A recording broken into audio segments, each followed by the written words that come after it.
মাননীয় স্পিকার, আপনাকে ধন্যবাদ। আমার বক্তব্যের হায়াত কতটুকু হবে? আপনাকে সময় দেই। আপনাদের বিরোধী দল থেকে ইতিমধ্যে 56 মিনিট বলেছেন।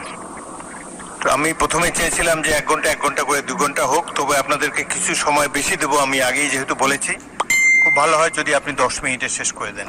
হ্যাঁ, বোধহয় কষ্ট হবে আমার। আচ্ছা, আপনাকে কষ্ট দিতে চাই না। Thank you so much. মাননীয় স্পিকার, আমি পুরো সময়টা জুড়ে সমস্ত মাননীয় সংসদ সদস্য যারা বক্তব্য রেখেছেন তাদেরকে সম্মানের সাথে অনুধাবন করার চেষ্টা করেছি। দেশ এবং জাতির জন্য সংবিধান এবং এই সংসদ, আমরা কে ট্রেজারি বেঞ্চে আর কে অপোজিশন বেঞ্চে, এগুলো কোনো পার্মানেন্ট জিনিস না।